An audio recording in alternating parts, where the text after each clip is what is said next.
Մի քիչ սպասենք, հարգելի ընկերներ։ Մի քիչ սպասենք, մարդիկ սկսեն հետևել այս ուղիղ եթերին ու ներկայացնեմ, թե ինչ տեղի ունեցավ։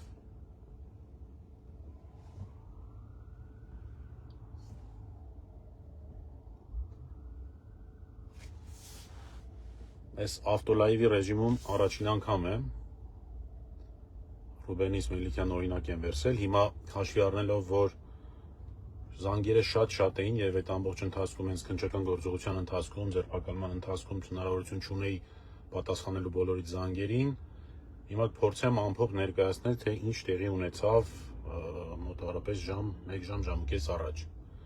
Ուրեմն ասեմ, որ մենք Արշակ Սրբազանի հետ ու Արշակ Սրբազանը հրավիրվել էր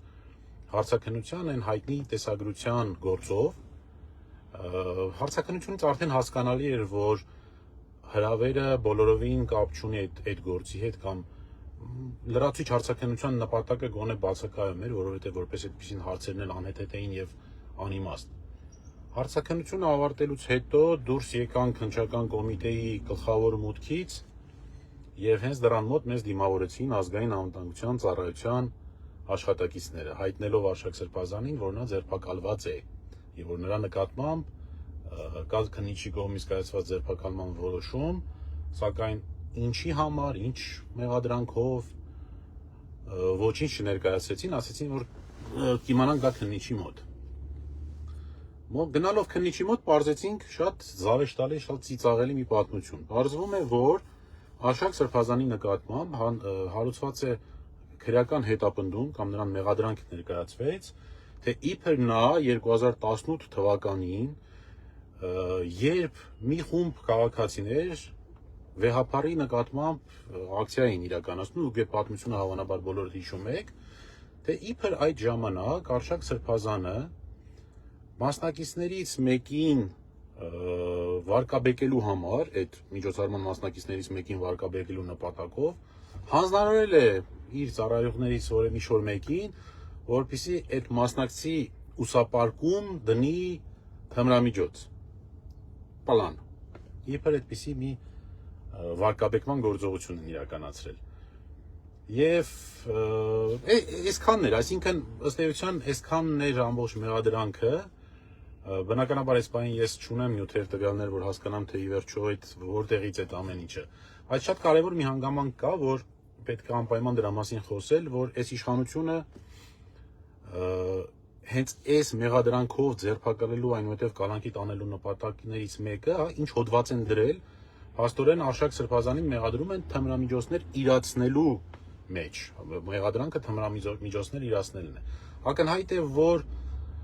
այս հոդվածով քաղաքական նպատակներով, հաշվի առնելով նաև Արշակ Սրբազանի դիրքորոշումները, այդ մասին հրապարակային նրա հայտարարությունները, զուտ կրում է հենց իրենք փորձում են վարկաբեկել Արշակ Սրբազանին։ Ներողություն եկավ, խնդրում եմ մի զանգարեք այս պահին, որպեսզի հանրության մոտ ստեղծեն տպավորություն, թե իբր Արշակ Սրբազանը զբաղվել է թմրամիջոցների կամ զբաղվում է թմրամիջոցների իրացմամբ, բայց թմրամիջոցի իրացում հոդվածի փաստական, այդ մեղադրանքի փաստական հանգամանքներում դրված է, որ իբր Արշակ Սրբազանը հանձնարարել է ինչ-որ մեկին, որպեսզի ակցիայի մասնակցող քաղաքացիներից ինչ-որ մեկի ուսապարկում թմրամիջոց տեղադրեն, դնեն, որ հետո այդ մարդուն վարկաբեկեն։ Այսպիսի զավեշտալի, այսպիսի, չգիտեմ էլի, սենց մեղադրանք, ինչ ասեմ, Արշակ Սրբազանը ամուր է, ինչպես միշտ, շատ հետաքրքիր տրամադրությամբ, ինչպես ասում են, ամեն ինչ կսպասենք, բայց ոչ այսքան, թեև իրականում արդեն բացարձակ ամեն ինչա պետք սպասել այս իշխանություններից եւ նրա կամակատար քննչական մարմիններից։ Ասեմ, որ ազգային անվտանգության ծառայության աշխատակիցները շատ հանգիստ ձերբակալում, այսինքն չի իրականացվել որևէ ուժի կիրառմամբ կամ որևէ ֆիզիկական ուժ բռնություն չի եղել, ուղղակի հայտնել են, որ ձերբակալված է եւ մտել ենք շենք։ Այսքանն էր, որ այս պահին ուզում էի ձեզ տեղեկացնել, հաշվի առնելով նորից եմ հիշեցնում են զանգերը, հաղորդագրությունները, որ առկա են, որին չեմ հասցնում ուղղակի պատասխանել։ Մնացածի մասին, այսօր սպասում եմ հիմա նյութերը, որպեսզի ուղարկեն, միջնորդության մասին է խոսքը մասնավորապես, դատարանի եւ կտանեն դատարան, վստահ եմ,